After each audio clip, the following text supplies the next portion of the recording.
All right, everyone, welcome to Lightning Talks at Hacker Dojo. I will be your host this evening, Blockchain John. Welcome, everyone. All right, before we get started, let's do some slides here. All right, welcome to Hacker Dojo. If you're our guest for the first time, there is a screen at the front desk that you guys can sign up and get your nice little name tag so we know who you are. All right, let's skip this one. Or actually, you know what? Is it your first time here? Raise your hand. 1, 2, 3, 4. Oh, nice. Welcome, welcome, welcome. All right. Question. How did you hear about Hacker Dojo? Huh? Meetup. Same? Meetup? All right. Meetup. There you go. Meetup. All right. Make sure you get more advertisements on Meetup. All right. Are you a hacker? Raise your hand. We got 1, 2, 3, 4. Cool. Okay. Developer. How about a developer? One. Okay. Majority of you guys. Majority of you guys. All right. Entrepreneurs. Yeah. Do you guys lose a lot of money or still investing into your business? Oh, jeez. That's what it is, right? Okay. Hobbyists. You're less risky? Yeah? All right. Cool. Huh? Yep. Exactly. Hacker Dojo is a nonprofit. It is a community of engineers, artists, scientists, activists, entrepreneurs, and other creative people around a co-working social facility. Right.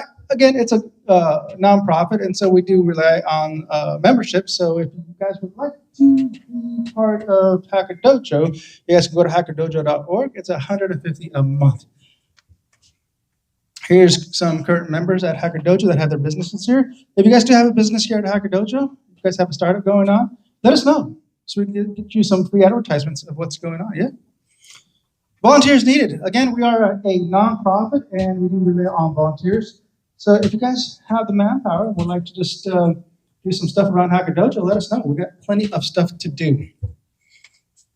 Donations. If you guys would like to donate, there is a Venmo QR code here. You guys can take out your phones right now and scan that and donate at least, I'll say $1,000. It's what chunk change for you entrepreneurs.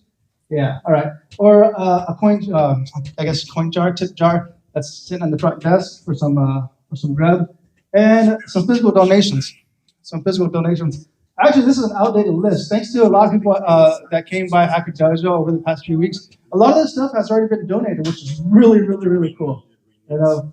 And if you guys think of anything else that needs to be donated at Hacker Dojo, let us know. If you guys need something, we'll add it to the list and see if anybody else has it to bring it on by. Upcoming events. We do have a lot of events coming up. Actually, let's get Turbo up on stage. Turbo. Yay, Turbo! Because Turbo is going to be hosting a lot of these events coming up. So I'll give you a mic. Here you go. Yeah. So I've got a few events coming up. Tomorrow, Saturday, I have Computer Programming Club and Programming Time, which will be here in the classroom over there. And that'll be from 1 p.m. to 4 p.m. And we'll just hang out and talk about computer programming. And you can bring your own topics to talk about or your questions that you want to discuss with the group. And then the following weekend is our big hackathon. So it's called Fun Hackathon Weekend. The theme is Make the World a Better Place. And attendees will form teams and then spend the weekend working on projects and then demo their projects on Sunday afternoon. So there's a weird thing going on with meetup.com, which is it doesn't show up on this list page. If you scroll up and go to the calendar view, it'll show up. But for some reason, it doesn't show up on the list page, and I'm not entirely sure why. It feels like a bug on meetup.com's part. Okay. But it's real. It's a real hackathon event, and it'll be here. And let me know if you have any questions or if you want to stop. You can feel free to just stop by and say hi or volunteer to help out or whatever. What's the theme again? Make the world a better place. Yeah. All right. Anybody has some ideas? Come on by. All right. Thanks, Turbo.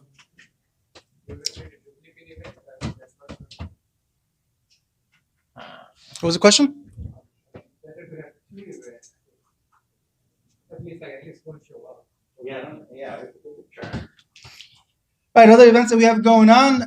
Ultimate Game Night. We had our first successful one, was it a couple weeks ago? No? Yeah, it was awesome. There was tons of people here, and it was super successful. That's why we're doing it again right here at Hacker Dojo. I would say that the majority of people that came to attend Ultimate Game Night were all visitors for the first time. That is awesome. That's an awesome way to really promote Hacker Dojo. Just bring people. Everybody brought their gizmos, their gadgets, their VRs. It was so cool. I mean, who was here during Ultimate Game Night first time? One, just one, two. Okay, you guys need to come by. You guys, for those of you watching, come on by Ultimate Game Night. Okay. All right. Free computer tech support, Python meetup, data structure and algorithms. Again, free computer tech support, Rust meetup, Lightning Talks, and the big one that I really like is Hack Comedy here at the bottom. That is super fun. They do it right there in the classroom. That's another really fun event. I would say it's for mature audiences only. Okay. What I like about Hack Comedy is that they use Chad GPT, and there's one of the hosts will type up some prompts of what the comedian is saying during his little I guess what do they get, like 10 minutes, right? 10 minutes on stage, and they'll put a couple prompts in there, and then they'll generate images from their jokes, and that's really cool. You get to see some weird stuff that GPT prompts up. All right. If you guys need some links, here's some links: Meetup, website, YouTube, Twitch, Slack, Discord, and Twitter. And if you guys want to join the Discord, here's a QR code. Scan the QR code, okay? There it is. Join the community. And group photo. If you guys want to join me in the back afterwards, we're going to take a group photo in the back. I need to update that. We took a really cool one with a lot more people. So, yeah, I need to update that image. All right, rule number 1 is be excellent to each other. Our speakers will have approximately 5 minutes to do their talk. If they exceed that time, they will go down to the dungeon, okay? You don't want that. You don't want that, okay? The dungeon is not a good place. It's where you have to do the dishes. You guys are really quiet. That's supposed to be a joke. Can I get a ha-ha? All right, cool. Yeah, I'm not a comedian, but I try. You know? All right, we got a couple speakers on the board. 1, 2, 5, 6. We got 6 speakers on the board. Let's go ahead and get our first speaker up. We got Charles with Startup Culture. All right.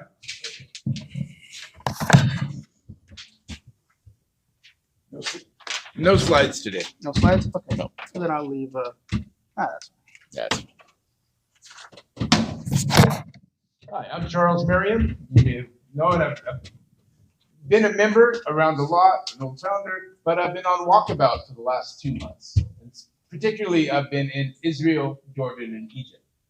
Now, on another hat, I advise startups and invest in some small startups. So while I was there, I thought I would look at startup cultures and really roughly, this is my experiences where I would look in between vacation. So in Israel, most of the startup culture is centered around Tel Aviv. You'll see some in Jerusalem, but not very much. You'll see some in Haifa, but mostly it's around Tel Aviv. And the real things to understand in Israel startup culture is that a lot of it comes from the military. Military in Israel has a mandatory service of a couple of years or so, where you go in and aside from visiting every historical site in Israel, you work in a squad. This teaches people that you argue with whoever the leader is.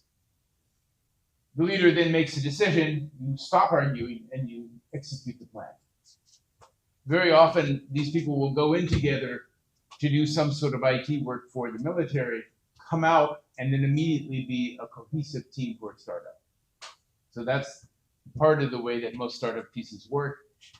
It's a fairly mature system. While I was there, my wife's a patent attorney. She was visiting some clients as well. And one of the other odd things you'll see is that it's Israel. So some of these startups are based out of what we'll call a kibbutz, or sort of a small commune. Turns out that it works fine for a lot of people to live in a little commune. You don't really need to be perfectly efficient to run 200 people. There might be more politics in your life. But they live in nice little communities that take care of stuff. And they have little businesses, some of which are not so little anymore. You know, and so they usually move out of the kibbutz when they hit, say, 100 million a year. But this changes the flavor. There's not so much this idea of, oh, there'll be one billionaire. I mean, half of the wealth in Silicon Valley is currently in 5 different families, and maybe it's more than that now. But we have this sort of, oh, we're going to make some billionaires. No, they make a lot of millionaires. That's their view. And it's, as I said, it's a mature culture. You see Magic Eye, you see all of the FANG companies down there and so on. Now, the one hackerspace that I actually visited in Tel Aviv was sort of a little bit of a kind of anarchy-based hackerspace. It was not particularly impressive. It was one of those buildings you hope doesn't fall down on you as you go. But they've got a 3D printer stuck over here, and they've got a this, and they've got a that, and it's like, yeah, please open all the windows if you're working with hazardous chemicals. It's one of those places.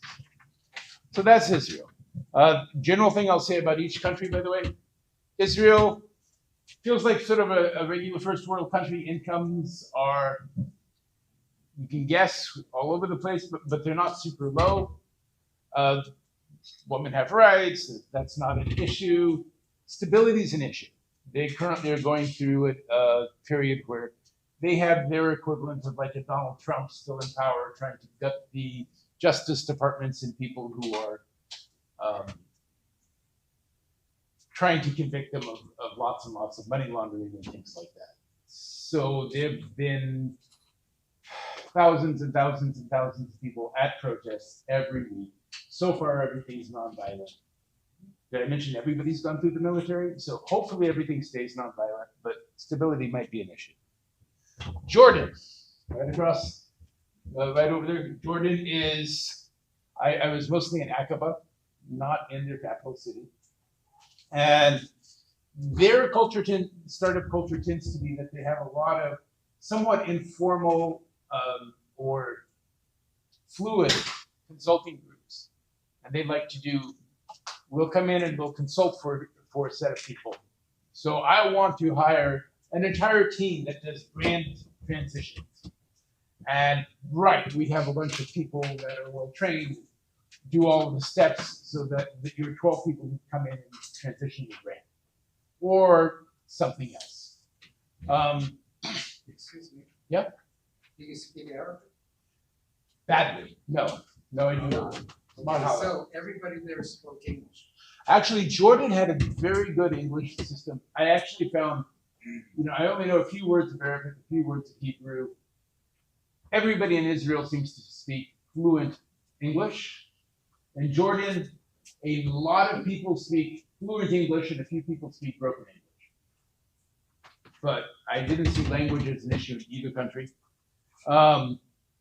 They certainly have a lot of little startups. They have a lot of little places that try to sort of give you training on this, that, or the other thing that people go to. As far as income, it's low or lower than say Israel. It's there are no women's rights, so you're going to have to plan on that as you go in, where it's not very good women's rights. Stability is actually pretty good. It is a monarchy, but it's been a benevolent monarchy for a long period. Then I went to Egypt.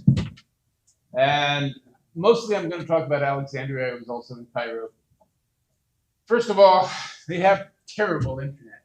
I mean, they've got bazillions of cables coming in, but universally, everything from the Library of Alexandria to trying to find hacker spaces, nobody's got decent internet. All right, Charles, you're out of time. I apologize. Wish we had some more time. Well, we get to listen to fun other stuff. Are there any questions? Do we have any questions for Charles? Yeah, so. Are you going to stay around? Because there's a sixth slot. Maybe we can finish then. Yeah.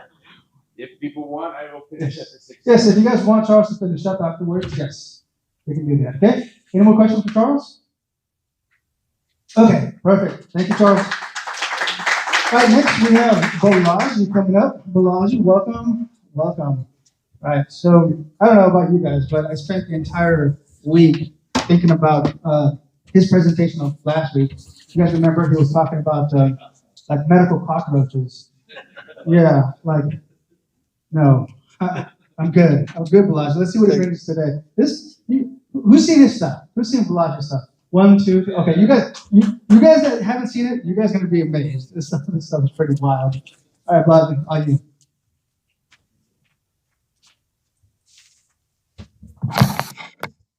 Hello. Hi, I'm Balaji. I'm a software engineer working as a consultant for different companies. I have some biology background also. So based on my experience in the both field IT and come up with one idea from the animal kingdom. That is, pangolin is a kind of anteater, which is, can show the next slide. This is the one. So there is an institute called Max Planck, which has created a small robot, which is they use for medical purpose to send medicine in our body, a small one. They prefer this more flexible body and heat resistant, so they created this small robot to get in our system. So I had an idea, why not create an external robot using that instead of internal.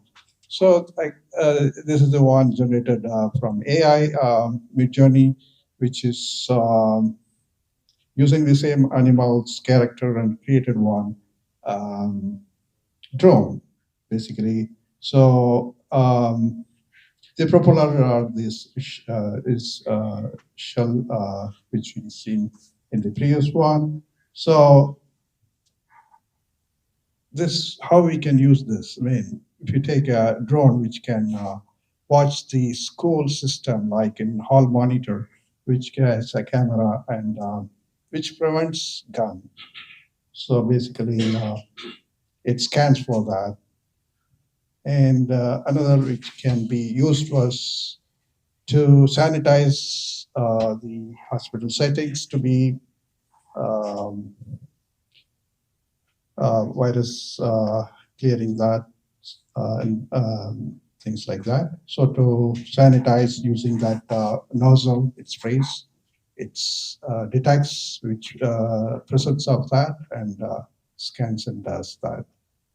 And the drone jump. So this is a scary one, which can help in, I mean, it may be possible, but just an idea.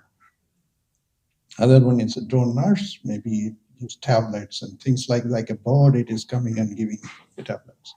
And the security, commonly still some drones are used, but it's a different version with 4 cameras and equipped with preventive system, can be watched. And drop shipping drone is just a box lifting and dropping the boxes. And another one is air conditioner drone. Actually, pangolin is meant for, I mean, it has a good heat resistant body actually in the animal kingdom. So it can be used in air conditioner also. So it is a mobile air conditioner, we can say. And SC scooter, like, fun drive it can have with this drone. Other one is sports referee drone. So the referees can possibly make mistakes because they can't see all the angles. If you have a drone, it can go around and see actual play and take the points if there is a fault or not. So that one, and astronauts can use a small drone like this. That's another one. And billboard poster sticker. Okay, this is a more wild one. This is just putting a poster on the billboard is more difficult for human being to climb and do that. This drone can do. Another one is Scarecrow Airport drone, which can remove the birds, which is striking the jet planes, so it protects them. So other one is drone ATM. So you want a cash, it comes to you. So they are happy about it. This is created by Midjourney AI tool. So we are doing AI for kids camp next Saturday. If you guys are interested, I can send the link. One of my friends is doing this talk. Rebecca, she was here last a month ago. I think she's doing this program. I'm just promoting that one. Thank you. Elijah, can you do me a favor and post that AI for kids on the Discord so people can have a link to that, please? Sure. All right. Any questions for Balaji? And the ATM drones that give you free money. So, Pangolin is the platform which is customizable for a variety of roles. That's correct. It has a smaller one and bigger one, different engine propelled one. So for ATM, we need a bigger one. Some are smaller, which is scarecrow. Maybe can be smaller to the bird size. ATM should be much 10 times bigger. So it depends. Yeah.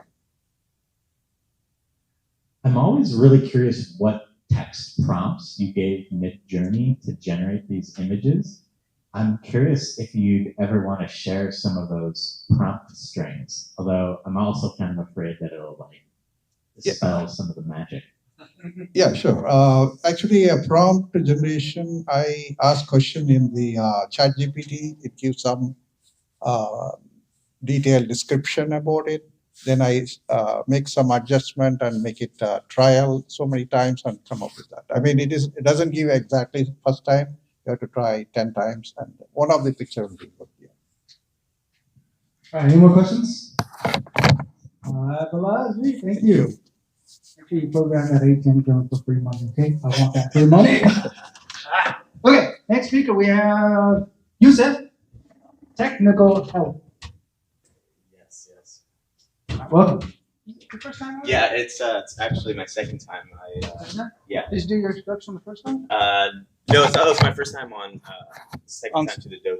Okay. But yeah, first time. So do me a favor, just introduce yourself and a little bit about your background, what history here, and then do Yeah, of course. Yeah, my name is Yusuf, and it is my second time. I actually came briefly on Wednesday to just do a quick tour, and I met Vic. I was telling him my situation, and Vic says, Yusuf, you need to come on Friday and do the lightning talks, and so here I am. Yeah, you'll see that the topic is technical help. So essentially a little bit of background about myself. I've come from the commercial plumbing space for many years.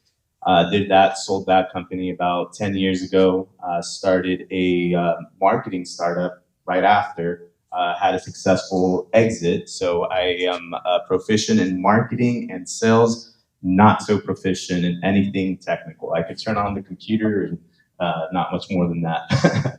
But anyway, so yeah, now I founded a new company, and I could literally go on these next 4 minutes on just the nightmares that I've had with this startup, and it's all in relation to the technical portion, seeing that I'm not a technical person. Outsourced the build to India. That didn't work so well. And since I got about 4 minutes, I'll tell you the real fun part where it gets really interesting. So being not a technical person and being kind of new to the startup space for what I'm doing, I joined a accelerator program, met a wonderful advisor who was very interested in not just investing, but also advising, happened to have a dev team that works for him, promised the world, and 8 months later, we have nothing done. Come to find out, I did a little research on him, and he was going by a false name. And sure enough, this guy just got out of prison for running a Ponzi scheme. So it's interesting because I know that he could raise money because he raised about $3 million from investors. Unfortunately, he was not using the money the way he was supposed to. So now I'm kind of ground zero with my build, and a friend of mine recommended Hacker Dojo just to kind of network with developers and people that are technical. And so here I am, just trying to make some connections, meet some people. My core group of friends are not technical, so I said, you know what, I got to start going out and about and meeting people that could talk tech to me, and I could start getting acquainted with the language a little bit more. So yeah, I'm in the process of just looking for any kind of guidance when it comes to building applications. Right now, we're looking at rebuilding on a serverless framework. So I've been doing a lot of research and a lot of studying on that. Not enough to go ahead and do anything on my own, but just enough to at least somewhat speak the language. So that's what I'm here. Since I have about 2 minutes left, I'll go ahead and just talk briefly about what I'm building. Essentially, what I'm building is a marketplace for facility providers and vendors, or I'm sorry, facility managers and vendors. So like I mentioned earlier, I ran a commercial plumbing company for a long time. We found that property managers would always say, you know, it's so hard to find a company like yours, and I'd ask why. And they have just a gazillion different requirements in order to bring somebody on. So for example, the Google campus, they can't just go on Angie's List. They can't just go on Yelp to try to find somebody. They have to have a certain amount of liability insurance, certifications, and so forth. So essentially what we're doing is we're building a platform for facility managers and property managers to easily find vendors through our platform. There's a little bit more to it. There's some AI components and some vendor management components that I don't want to bore you guys with. But if any of you guys are interested in learning more about what we're doing, would like to get involved, I definitely would love to talk to some of you guys. I don't know how I could put my information be reached, but yeah, I guess we'll figure that part out later. All right, cool. Yusuf, if you follow us on Discord or join the Discord, you can post your information in there. Okay? All right. Any questions for Yusuf? There we go. Breaks. Where are you located? I'm in Campbell. Yeah, it's not too far. All right. Another question? All right, here we go. Just a comment, not a question. It amazes me to hear about this guy who was able to raise $4 million. He's got such valuable skills, and then to turn it into a scam and not see that he has one of the most highly paid professions in the world right in front of him in his skill set. Reminds me of Sam Bankman-Fried, has these skills, could be on top of the world, but instead just wasted on a scam. Just a comment. No, yeah, and I've heard that several times. It surprises me too, because everybody I talk to, they're like, dang, he could raise. And I'm like, yeah, I wish he was honest with it though. There's in the background watching and making sure that you're saying the right stuff, okay? Yeah. Sure. Thanks, Vic. Thank you, guys. All right, Yusuf, thank you. Next we have Swapnil? What is this? Huh? Yeah. Simple hacks for debugging. Yeah? Okay. Whew. Sorry. It's all right. First time? Yeah. All right. Just a favor before we start the clock, just introduce yourself and a little bit about your background, okay? Yeah. Hi. My name is. Okay. Hi everyone. My name is Swapnil Patel, and I've been working at Intel 4 years now, and yeah. I started from more of a software and application development, and now I'm trying to. I have been more towards systems engineering and more middleware development, and yeah, that's all. Just trying to get into and socialize with the community. Yeah. All right. Yeah, I actually didn't have like a proper topic planned today, but I just saw like an open spot, and I wanted to discuss something that I have been working on. So yeah, I assume that what I am going to speak today is to fairly like intermediate developers and who are lightly familiar with Linux operating system and developing software on Linux. Did you have something to share? Yeah.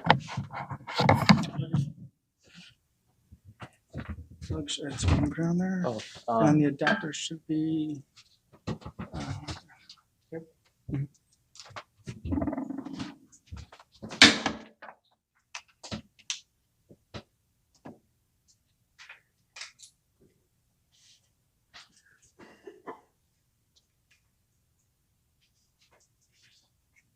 You want to slide your presentation to the second window?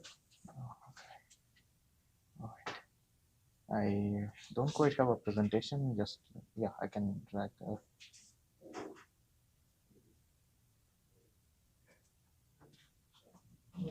Alright.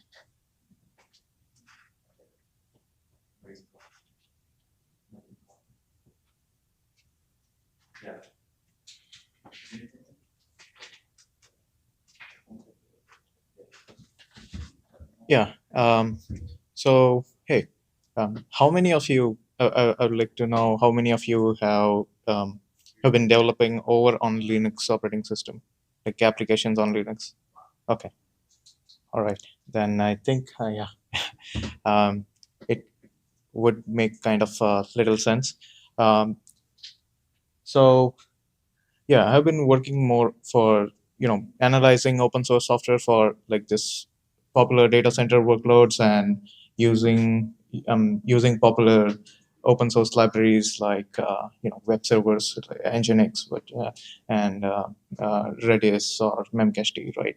And then breaking them down, characterizing them, what kind of calls they make, and then drive that down to the hardware and see how each of these softwares impact the underlying hardware components, and how we can tweak the software to make it efficient for the hardware. And also the other question would be, how do we tweak the hardware to make it efficient for a certain KPI on the software, right? So there is this simple thing that I wanted to talk about today, which is kind of a Linux perf, which is how I use it is kind of a task manager, what you would see on Windows, and you would I think most of the people who use Linux might have been familiar with the top command or the htop command, which shows you like the compute resources, how much memory the programs are using, and so on. Now to get a little deeper into how, so this is from the application perspective, but what happens is that these application functions, then so if you write a code in Python, it would make some system calls to the underlying libraries that are built on C, because it's C Python, and then the C actually uses some system calls in the kernel space. We usually work on the user space, but then there are some functions that are being called on the kernel space, and that is where we don't have much control as a software engineers. But if we look at them, we can get a sense of how our software exercises the system. And then kind of, if you try to use out of box systems, there are many things that are like kind of a bottlenecks, which do not show up on the traditional monitoring systems, but might show up in using something like a Linux perf, which will show you more kind of how many CPU, how much of CPU time is being taken by a certain system call or a kernel call, and what user level function is actually using that kernel level call, right? So Hi, so are you basically just getting at Can- the top level? Can we hold questions afterwards? He has about a minute left. I don't want to burn through his time. So I just wanted to demo. But I don't think we have enough time to demo. I'll just show the thing that I did here. This is something like so I just basically use 3 commands, which is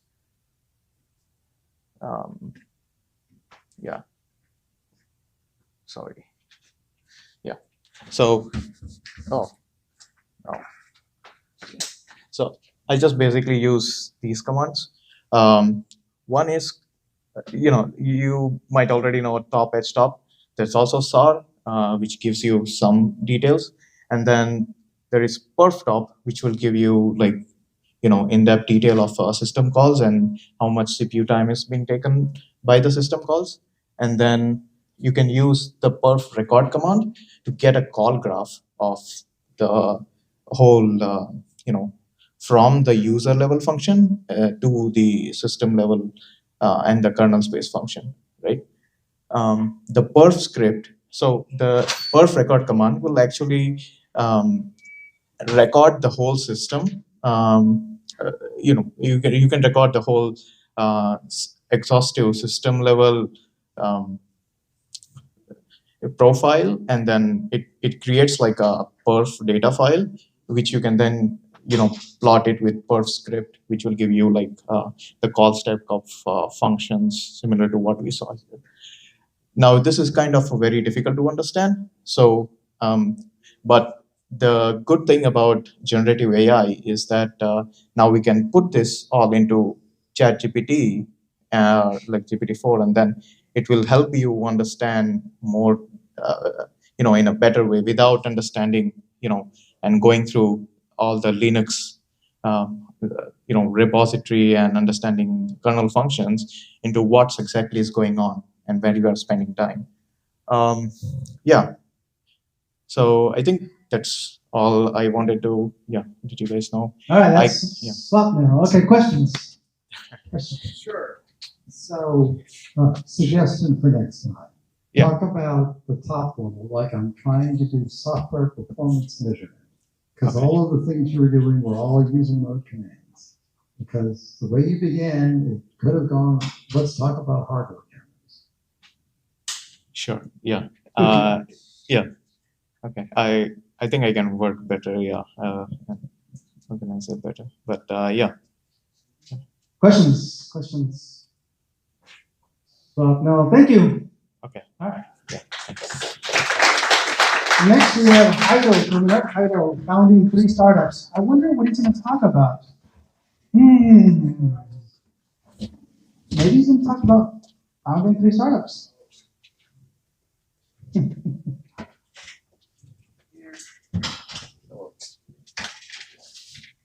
Welcome back. Thank you. All right. Just set up the presentation here.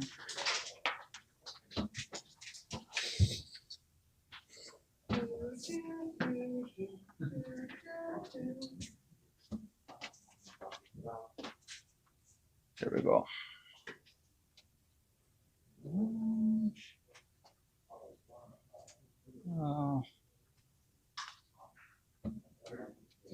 Display mirror. Okay. Oh, perfect. Okay, thank you. This is what I wanted to do last week when I presented my other talk about generative AI. But this time, I'm gonna talk to you about something else. So first of all, my name is Jairo Norio. I am from LATAM. I lived in multiple countries like Peru, Argentina, Brazil. And yeah, I founded 3 startups. And worked with many people, went through the hiring process of all of them. And yeah, I just want to share a bit of my experience. Hopefully I can help any founder or someone that wants to be a founder. So first of all, the beginnings. So I always liked to program. I learned to program using this tool called Game Maker, how many years ago? 13 years ago. Basically, you start doing some simple code similar to JavaScript, and then you start having You can draw inside, and you have like simple games. So this was like my first attempt to make a little game. And then I went to basically school, and then I started writing all what I've been learning, right? So I learned about like data structures, algorithms, and so forth. I wrote it down, and one teacher told me like, why don't you publish all your writings? So that's how it's like the first startup started, which is Software. So Software is like a Spanish speaking website where I was basically writing everything that I learned. For example, I was working with KDE, I was writing about KDE, Solid, I was talking about Solid, and so forth. And so why do I consider this a startup? Because when I was starting, of course, it was just myself. But at some point, I thought to myself, why don't I outsource like the writing of the articles? So at some point, I started having like 6 people working with me writing articles in this blog. That was crazy. Like I literally became from like a software engineer to basically a manager. Like I was like hiring people and managing them. It was like a very difficult. So at some point I said like, what I'm doing, I'm not, I am not trying to become like a manager of a website. I want to be like a software engineer. So that's why I stopped doing this. But I also wanted to show you like some stats. Since I created this, like 600,000 people saw my posts. So yeah, I think that was like a interesting way of learning to manage like a small company. Then I continued making games. So I decided like, why don't I publish something? Then I got together with 2 of my friends from college, and basically I built this little company. So these are my initials, and we launched 3 games. And this is the first one we built. So basically, this was like 10 years ago. There was no good games in the Play Store. For example, similar to Mario Bros. So the Mario Bros. For consoles. So we built this game in Java. It was like very hard to develop. Like there was no game engines at the time, and I had to like code like 3 structures for the tiles because I was seeing like my FPS was 1 FPS. So that was like terrible. You cannot play with that. So yeah, I had to learn a lot. I created like a story. All the graphics are we did them, and we had 40 levels, 4 languages, and we also built some other games. So this was like fully owned by me, funded by me. And then I went to Brazil. Oh, no, what's going on here? So I went to Brazil, and in a similar setup like this was. That's why I really like Hacker Dojo. In a similar setup like this, I found a business co-founder. So with him, we founded Jabri Games, or Jabri Studios. So with Jabri Studios, we used Godot, which is a game engine similar to this. Yeah, this is also a video that I did, but this is how it looks like, how you create the games. And the good news is that Godot is fully open source. So you can go ahead and create plugins, and you can customize it, do whatever you want with it. So yeah, we created this company, Jabri Games. We launched several games. There is like 3D games, there are 2D games, something related to teaching math. This was really interesting because we had to recognize numbers that were handwritten, and we had to use like some machine learning that was fun. Yeah, we were like sponsored by like even Google. We were talking with investors. We were raising external capital. It was a lot of fun. So this is more or less how the games look like. This is 2D games. These are the 3D games. Here's the lasagna making one. That's delicious. Then I have, this is like the one I told you about, the math learning games. And this is all made in Godot, which is all free and open source and fully owned by you. And yes, and these are like a few pictures of the team. And to hire people, we organized like meetups like this. We organized them. We were talking with like a bunch of people about Godot. We were like Godot Meetup Sao Paulo. It was like the biggest meetup about Godot in the world. But what we really wanted to do is hire people. So yeah, I would like to know if anyone has any questions. That is really cool, Hire. That's really, really cool. I like that. Questions? After being in this breaking down to startups, how you feel the difference between Brazil and Silicon Valley? Okay, that's a great question. I think that in Silicon Valley, people is really smart and very hardworking, and there is like a lot of hustle, like hustle culture. Like we need to work a lot, work in the weekends. Let's keep really the focus. And South America, it feels a bit like yes, we should do that, but also let's go for a beer. Also, let's have a little party, have a little barbecue. So it's like a bit of different culture, but also depends on which part of Latin America. So the place where I built these companies is Sao Paulo. So Sao Paulo is probably the city that doesn't look like Latin America the most. If that makes sense. It's like a city that is very hardworking. So if you go to other cities, you are gonna find like more relaxed cultures, like in Rio de Janeiro, for example. You're gonna have like a more relaxed culture, not a lot of a hustle culture.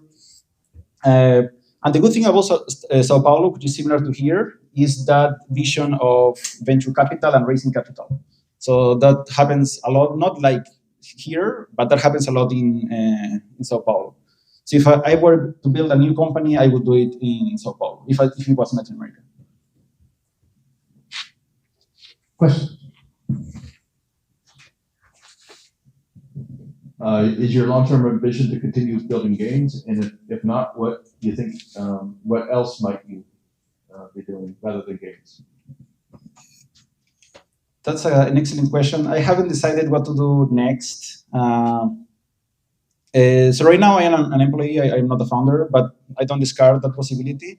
So I think that the Gen AI new technologies are very exciting, and they can like revolutionize productivity. And you can be like a solo founder with 10 employees for free because they are all AI. And so I think that's something that you can look at. But yeah, I also think that games have a lot of potential. Like if you look at what games I'm making, like one game like Fortnite is like $7 billion per month. Like you really want to get in that industry too. So yeah, I'm still like looking.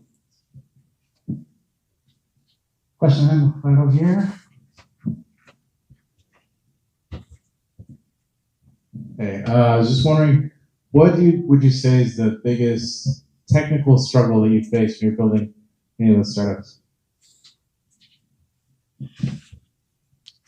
So when you build your startup, and if it's more like you're trying to build something that is more than you, so you need more people than one person. So the technical problem is not the biggest problem. The biggest problem is finding the best people and at a reasonable cost. Like you don't want to pay millions of dollars for like the best number one, but also you want someone that is really capable.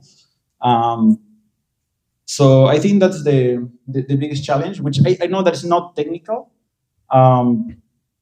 But for example, if you want to do something new, in this case that we were dealing with like machine learning in this new project, so we had to find someone which had that knowledge, and you can add them to the team instead of you dedicating like 2 years learning that. So you start like leveraging the capacity of hiring new people.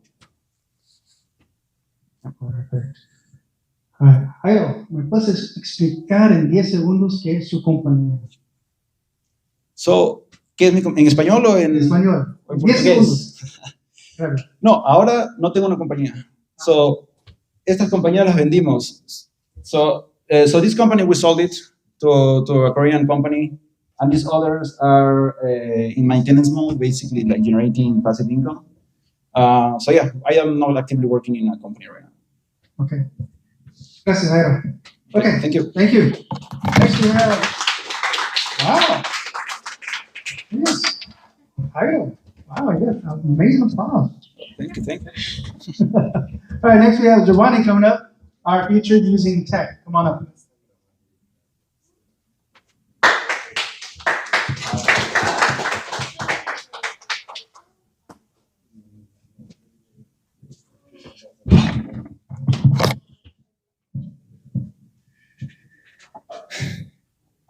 How's it going?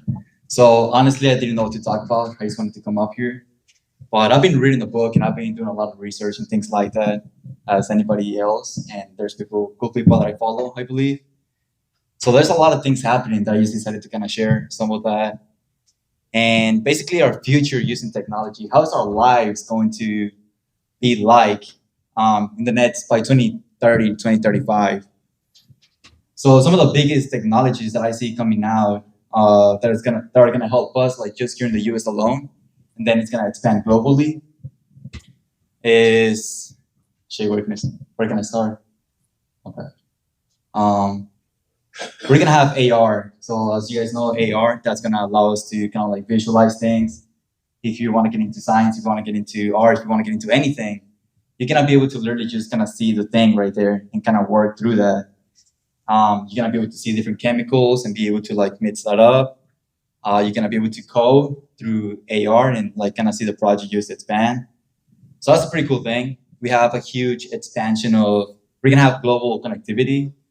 So a kid in Africa is gonna be able to literally buy a 300 headset of AR glasses. They're gonna put them on and be able to learn the things from MIT professors, because a lot of the content is gonna go straight in there. So we're gonna have a lot of hungry individuals coming into the marketplace and really take advantage of this. So I'm really excited about that. It's gonna bring a lot of prosperity to those countries, to those nations, cities. And then we have 3D printing. So imagine you develop some cool solar panel, and then you're gonna be able to transition that into a 3D printer and actually 3D print it and have free electricity forever, just within like a week, essentially.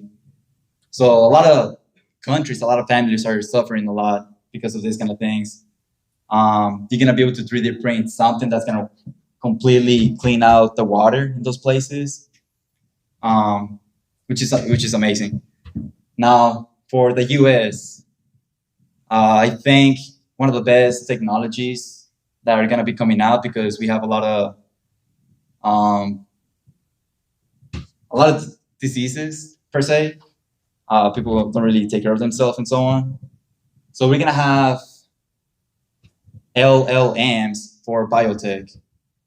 So we're gonna start implementing AI into biotech. How is it gonna look like? Essentially, you're gonna be able to get like a DNA test, whatever. We're gonna see your gene code, your biological gene code, how you're actually made up. And then we're gonna be able to create medicine specifically for you to treat that specific sickness. And we're gonna be able to even possibly even 3D print it as well. So now, instead of having all this general medication, you're gonna be able to go to the doctor and actually tell them, hey, so I'm struggling with this. They're gonna take your gene code. They're probably already gonna have it in your blockchain ID. And then, they're gonna be able to create the medicine specifically for you, or the injection, whatever. And then you're gonna be at home. You're gonna be just hanging out. You wanna do something with your family that night. You wanna order something. You're gonna be able to actually have drone delivery come from the top, drop off whatever you order, and then just gonna keep on going. For cars, I think we're gonna have autonomous vehicles. Possibly the ownership of cars might not be too much of a thing. We're starting to see in San Francisco, if you've gone to San Francisco, there's like the Cruise, autonomous cars. They drive perfectly. So soon having a car is gonna be like, why, you know? Like literally, we're gonna be able to travel from San Francisco to Shanghai, China, in 50 minutes through the freaking aircraft that Tesla or Elon Musk is making. So we're gonna have a spaceship actually transporting us from San Francisco to Shanghai, China, instead of 20 hours in 50 minutes. So we're gonna have global transportation happen quick, the Hyperloop, travel at thousands of miles per hour through terrain. It's gonna be amazing. This is gonna expand our way of living by far. Dating pools is gonna go globally. You're gonna be able to meet your soulmate or find business partners based on like personality tests and like all these other things that go together and makes up a person. But the future is going to be amazing. Any questions? Questions? When you say in the near future people won't even own their own cars, my initial reaction is that doesn't seem likely. But I also thought I would never not want all my music in CDs in my house, and now everything's on Spotify. I haven't bought a CD in years. So yeah, plausible. Yeah, definitely. The expense is going to be ridiculous, and paying for insurance and all those things, and plus the ability to just stay at home and have like a medical device that takes care of all your health and have the doctor monitor a lot of that. Like work from home is going to happen. Like we're going to have public transportation become so much better, and all those things. Yeah, so my question is like, how did you do your research? So what are the things that you took, and how did you get to this conclusion?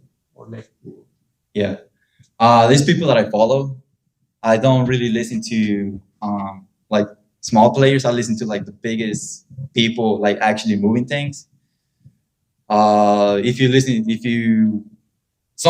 I would actually recommend anybody to look up is Peter Diamandis. He's the founder of Enterprise. He actually hangs out with Elon Musk. He hangs out with like Tony Robbins. He hangs out with like some of the best people out there. And in 2018, he actually got invited by Uber to go to LA to see the flying cars, flying helicopters. They're gonna start executing that in Chicago next year. So if you go to Chicago next year, you're gonna be able to pull out your phone, see the helicopter, and have like the taxi, air taxi. It's called electrical vertical landing takeoff or whatever, EVLT. But yeah, and I got inspired to give this speech. I'm listening to a book and it's really pessimistic, and I'm like, bro, you did not see anything that's really happening. So if anybody's pessimistic about the future, seeing all this nonsense, like the future is gonna be amazing. So the pain is gonna be temporary. Perfect, Joanna. Thank you. Yeah. The future is bright, very bright. So bright that we're gonna have Balaji's medical cockroaches taking care of you at home. You guys need to watch that. Since a lot of you guys weren't here last week, that is uploaded to YouTube, so make sure to check that out. All right, our next speaker we have Smith talking about macro and crypto. All right, let's get an update here. Yes. Good evening, everyone.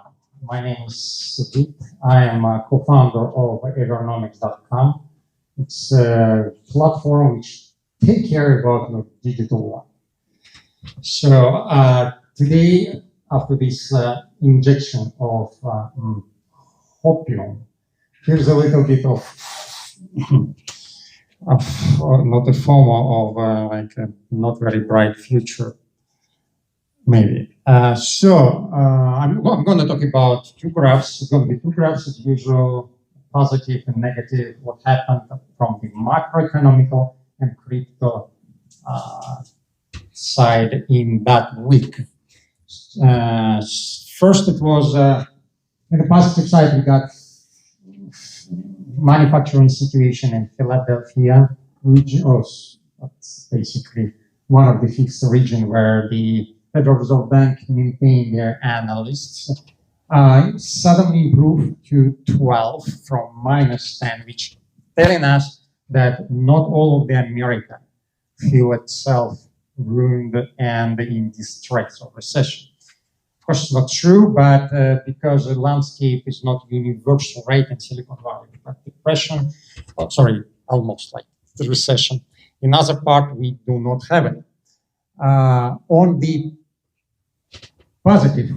negative side, we have housing market index, which suddenly dropped to 50. Usually in that type of indexes, which is everything which is above 50 means development or future growth, which is under is negative. So now we're on that verge. It means that the housing situation suddenly start to deteriorate, which was not the case past several months. So now I'm getting to the main part, what happened to Nasdaq. Everyone knows what happened. Past 3 weeks, it was straight down. So different hypotheses why it happened. Mine is that partially technical because it's basically we are riding on the back of 8 major technology companies, all this NASDAQ going up. So at some point, someone must start taking profits. That's what they do. Plus, macroeconomic situation deteriorated because of China. China reported drop in production and largely in GDP, gross domestic product. That's probably caused many people to start selling. But the most interesting part of the story is, of course, what happened 2 days ago to Bitcoin. So I don't know how many of you followed that, but we got this flash rush, which is basically past 1.5 years. We've never seen anything like this, probably until that big candle, which was FTX, if I'm not mistaken. So what happened? Again, different hypotheses. I think it was, again, just because we were hovering above a very persistent resistant line, someone just sold. Someone, maybe even Elon Musk. People saying that he sold about $238 million of worth of Bitcoin, and that caused, who knows. Anyway, we got what we got. We are now on the next resistance level, which is about 26. If we got deeper, it's probably going to be all the way down. According to what I thought, I made a projection right here, and you can see that my projection is a little bit kind of ahead. So if we take this graph, shifted it here, I am on this point, more or less. So we got rise, then we got down, then we probably go to lower levels. And here, how it might look.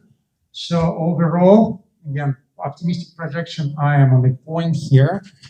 And that's complicated view. It presents this. Probably you know about Elliott wave theory. It's again a theory, it's not like any science about that, but it says there is 5 major waves. So what I'm thinking, we are on the beginning of the 3rd wave. Sorry, at the end of the 3rd wave. After that, we still have to face 2 more. And it means basically that we are going to be flattening more or less.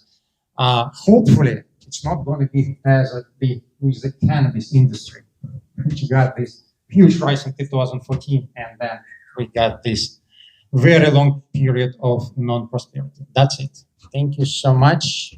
If there are any questions, it's going to be $5 for the best question. Did you say any 10 questions? Any good question? Any good question? Yes. You know what? The Bears have won. The Bears have won. No, not the Bears. Profit takers. Profit takers. Next, we got a question there. You mean that graph? It's 2023. So you probably remember 2014. Everyone was saying buy cannabis stocks, buy cannabis stocks. So they bought it right there, and then it goes right there. So you've seen this little band we have in 2018 is cannabis. So what I'm saying, my point is that in crypto we might be following the same way. We got this huge rise, right? Everyone was excited. Now back to reality. We got huge pressure from regulatory bodies, same as with cannabis. So the cannabis, that's a story. So in this 2014, it was a rumors that maybe legislators here in the United States on outside will allow cannabis industry to flourish some way or another. But no. They said no, and that's a result. 5 years was absolute like nothingness. That might be our future in crypto, because we got the hope that cryptocurrencies will be allowed. No, they told us, no way, forget about that. We heard that, that's probably our future. I hope not, but sorry, your question. Yes, when you were talking about the Philadelphia Manufacturing Index, yes. You wouldn't happen to know what industries were driving the index up, would you? Oh, that's actually a good point. Actually, it's usually not industries. It's more like there are procurement managers from different industries. So we're saying that new orders and shipments are up. At the same time, employment is down. So it's not industry specific. It's more like business process specific. So now we know that probably they will not be hiring because it's a forward-looking indicator. So they ask people. So they say, oh, we are not hiring, but we're going to get more products. Which is, as I said, all of these indicators are super controversial because, first of all they provided by government agency or some private bodies who no one really monitor, but most of the traders rely on them. That's why basically we need to take them into consideration when you take any position on the market. So do you have any idea how much it has to go up before hiring is started? First of all, it's regional, right? Yes. If you ask, I think you asked me about the United States, like whole economy, right? Well, I'm happy since you have data for Philadelphia. Philadelphia is a middle Atlantic state, which means a lot of it is somewhat indicative for the country as a whole. So all I'm really looking for is, whatever data you have about Philadelphia directly, and then saying, because right now there's a contrary dialogue going on, which basically says we need to resume maximum rate of interest rate hikes in order to drive employment down.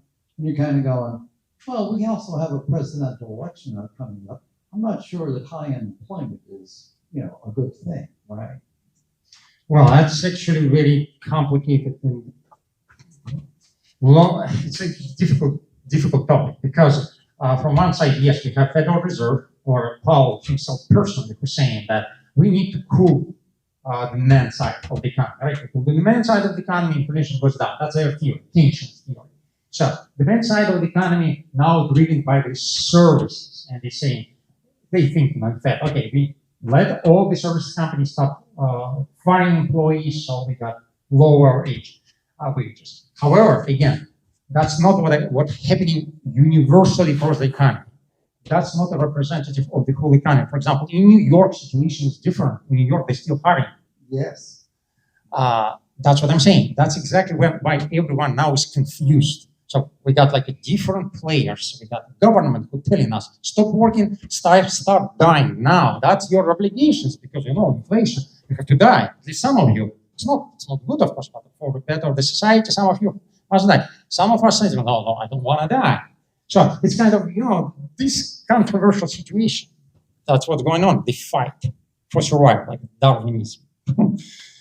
But we as a trader, if you trade, right, we need to look at from the point where we can profit, right? So where we take our position. That's why I'm kind of trying to present it from that particular point of view. Question in the back. One more question. But by the way, now the price come to, what's your name? John, price come to you a lot of your question, $5. But we need to open the crypto account. Because yes. Okay, you know my deal. Okay, go on. That's a good way to recruit. But Yep. So basically, I got two questions. One is, how long do you think it's gonna take for Bitcoin to become FDIC certified, or if it's ever gonna be FDIC certified?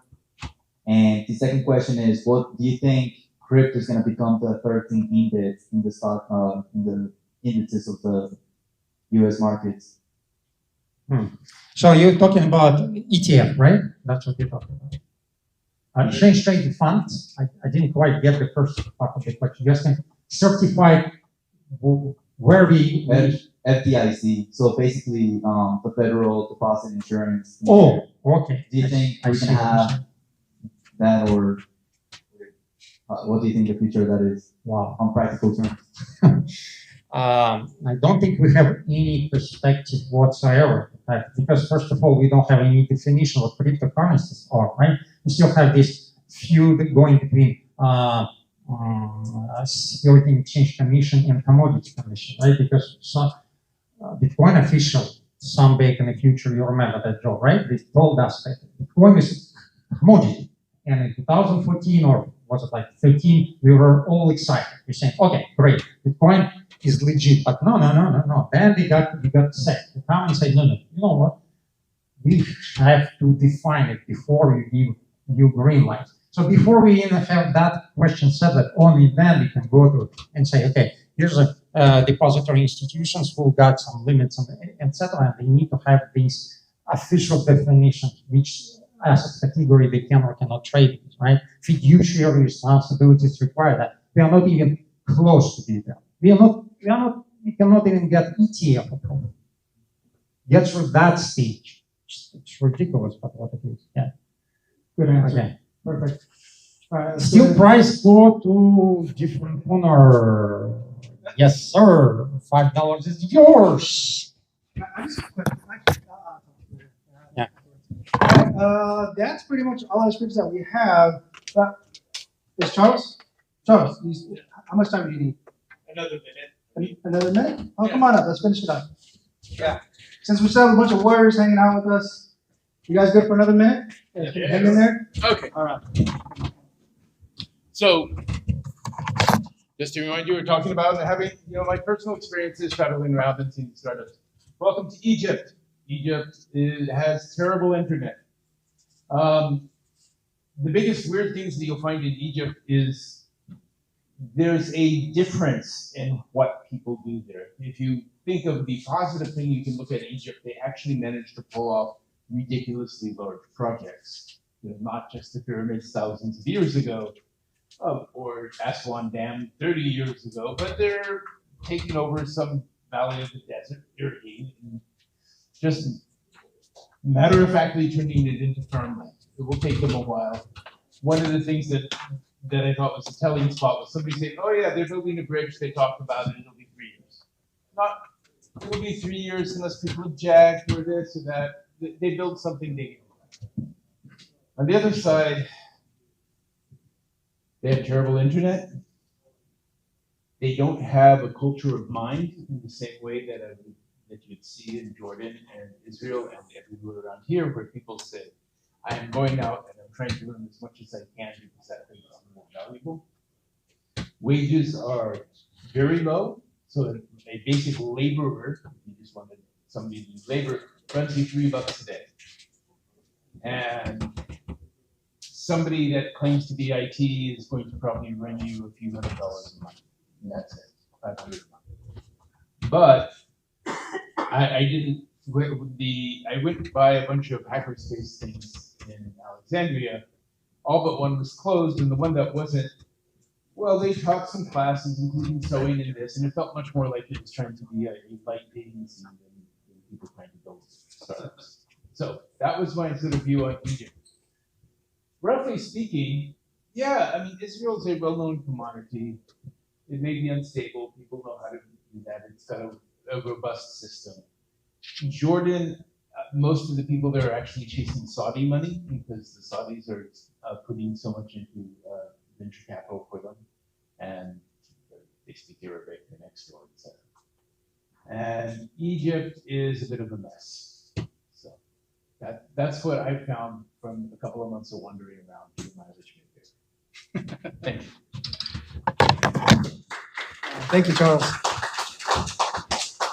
All right, for everyone else, thank you guys. You guys are all warriors. There's a QR code here if you guys want to join the Discord, which I highly recommend. Part of the community who are active. Who's not part of the community right now? Yeah, it's not. Discord? It's not Discord. Yeah, scan the QR code. Join the Discord. Join the Discord. See the community. You are active. Okay. All right. So with that said. Where is it at? There it is. All right.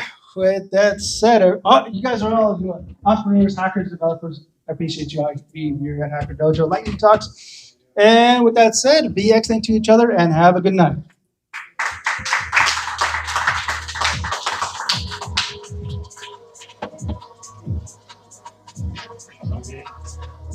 And I'll leave that up if you guys want to scan it.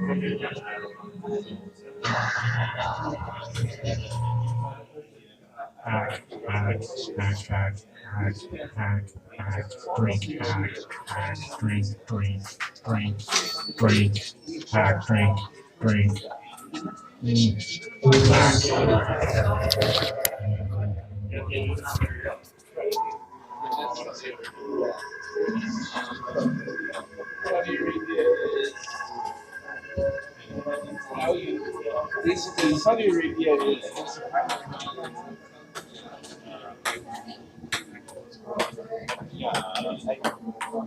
the contractors are responding that.